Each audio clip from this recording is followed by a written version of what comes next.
Okay, now we are in another less than 5 minutes lessons. Evet, yeniden farklı bir 5 dakikadan az dersiyle karşınızdayım. Bu anki konumuz ise What's the weather like today? Hava bugün nasıl konusu. Ve biraz da weather conditions ile ilgili konuşmalar yapacağız. Evet, hemen başlayalım derse. Şimdi gördüğünüz üzere soru ne? Hava bugün nasıl? What's the weather like today? Evet. Hava durumunu bu şekilde soruyoruz. Çeşitli cevaplar verildi. Hemen onlara bakalım. Oh, it's sunny. Hava güneşli. Oh, hava güneşli. It's hot and sunny. Bu ne diyor? Hava sıcak ve güneşli. It's very cloudy and cool. Hava çok bulutlu ve serin. It's very nice. It's rainy and warm. Çok güzel. Hava yağmurlu ve ılık. It's freezy, cold and snowy. Dondurucu, soğuk ve karlı. Don't go out. It's windy and cold. Dışarı çıkma.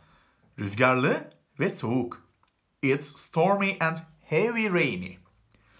Fırtınalı ve ağır yağmurlu. I can't see outside. Dışarıyı göremiyorum. It's foggy. Sisli. Evet. Şimdi bir de klasik, sürekli öğretilen, yani bazı şeyler vardı böyle klasik. Bir de onları bir görelim. It's hot and sunny. Hava sıcak ve güneşli. It's warm and cloudy. Hava ılık ve bulutlu. It's cold and snowy. Hava soğuk ve karlı. It's cool and rainy. Hava serin ve yağmurlu. Evet. Bunları şimdi gördükten sonra bakın yuvarlak için aldıklarım havaların durumu. İşte güneşli, bulutlu, yağmurlu, karlı, rüzgarlı, fırtınalı, sisli. Şimdi hemen diğer sayfaya geçiyorum. About weather conditions. Evet, bu da hava durumu hakkında birkaç tane soru sordum ve cevap verildi bunlara. What's the prediction about weather condition for tomorrow? Prediction beklenti demek. Evet, hava durumu hakkında yarınki beklenti nedir? Şu yeşil şeyi çıkarıp What's the weather forecast for tomorrow? Yarınki hava durumu tahmini. İşte yarınki hava durumu nedir diye de böyle de soruluyor. İki tane cevap yazdım. It seems that may be rainy and cool.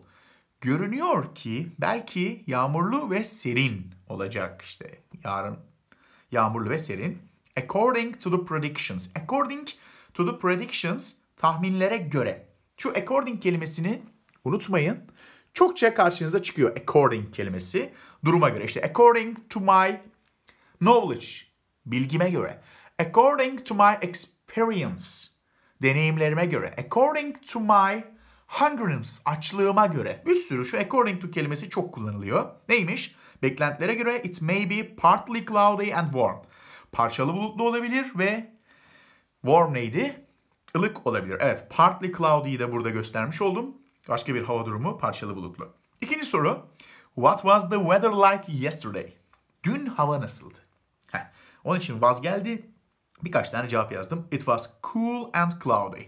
Serin ve bulutluydu. Oh, it was very clear, sunny and warm.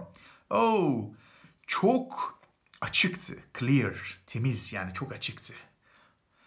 Gibi sunny, güneşli and ılık. Ilıktı. It was dangerous. There were lightnings and the weather was stormy. Tehlikeliydi. Lightnings ne? Şimşekler. Şimşekler vardı and the weather was stormy. Ve hava fırtınalıydı. What's the general weather in the winter in your city? Mesela bir değişik bir soru. Genel hava durumu. Genel hava nedir? Kışın in your city. Şehrinde senin kışın genel hava nasıldır? Nedir yani? How is the diye de diyebilirsin belki. Nasıldır dersen. It's usually cold and rainy. Genellikle soğuk ve yağmurlu. Sometimes freezing and stormy. Bazen dondurucu ve fırtınalı. Rarely snowy. Nadiren de karlı. Evet, bunu değiştirerek mesela in winter yerine in summer, ondan sonra in autumn ya da in spring yazıp değiştirerek siz de yapmak istiyorsanız kendinize örnek böyle birkaç cümle yazarak çalışırsınız. See you in another lesson.